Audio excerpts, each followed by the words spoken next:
आज हम एक ऐसे केस को समझने वाले हैं जिसने सही मायनों में पूरे देश को हिलाकर रख दिया। एक ऐसा केस जिसमें आप सोचिए, भ्रष्टाचार के आरोप थे, राजनीतिक साजिश की कहानियां थीं और फिर आखिर में एक ऐसा अदालती फैसला आया जिसने पूरी कहानी का रुख ही पलट दिया। तारीख थी 21 मार्च 2024। रात का वक्त था। दिल्ली के मुख्यमंत्री अरविंद केजरीवाल के घर के बाहर जबरदस्त हलचल। जांच एजेंसी के अफसर अंदर थे और बस कुछ ही घंटों में वो हुआ जो भारत के इतिहास में पहले कभी नहीं हुआ था। एक सिटिंग चीफ मिनिस्टर को गिरफ्तार कर लिया जाता है। और आरोप क्या था? एक बहुत बड़ा शराब घोटाला। देखिए, जब ये खबर आई ना, तो इसे देश के सबसे बड़े करप्शन स्कैम्स में से एक बताया गया और लोगों ने इस पर यकीन भी किया। लेकिन जैसा कि हम आगे देखेंगे, ठीक 2 साल बाद कोर्ट के एक फैसले ने इस पूरे आरोप के हर एक पहलू पर इतने गंभीर सवाल उठाए कि सब चौंक गए। तो चलिए इस पूरे केस की एक एक परत को खोलकर देखते हैं। तो ये सब शुरू कहाँ से हुआ? ये शुरू हुआ दिल्ली सरकार की एक नई शराब नीति से।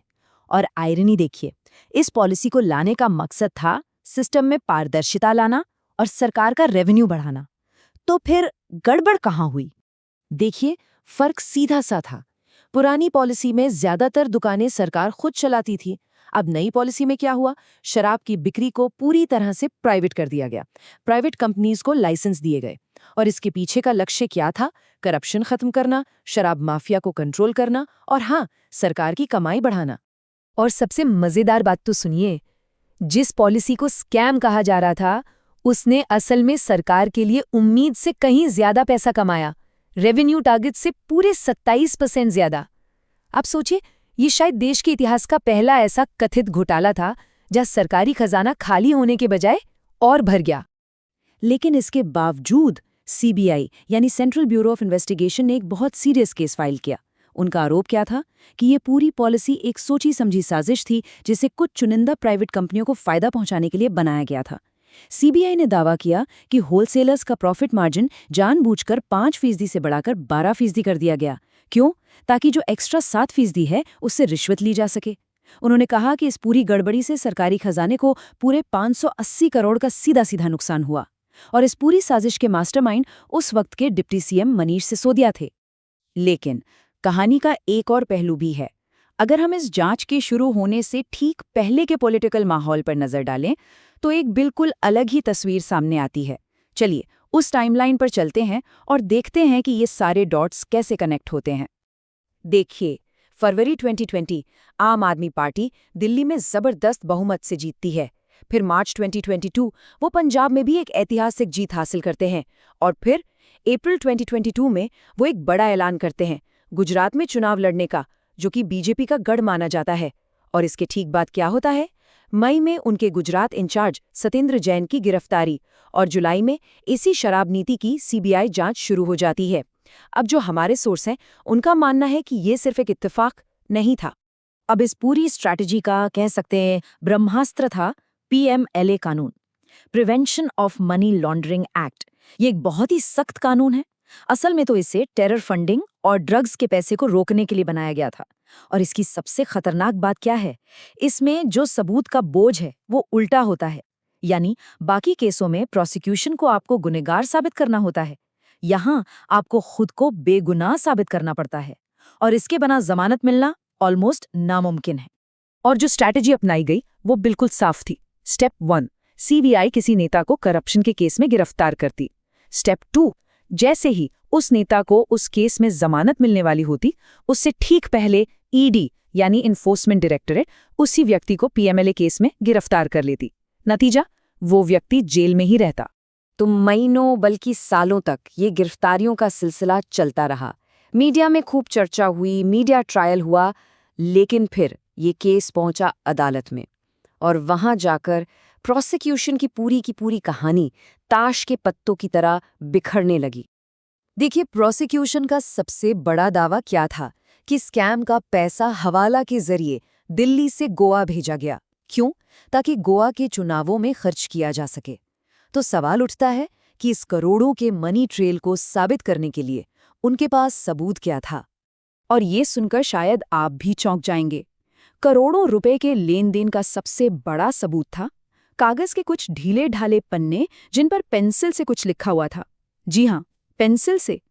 जाहिर है कोर्ट ने ऐसे कागजों को सबूत मानने से साफ इनकार कर दिया। अब आते हैं इस केस के सबसे अहम गवाह यानी अप्रूवर शरत चंद्र रेड्डी पर। कहानी देखिए, 10 नवंबर 2022 को ईडी उन्हें गिरफ्तार करती है। ठीक 5 दिन बाद 15 नवंबर को उनकी कंपनी बीजेपी को 5 करोड़ का चंदा देती है।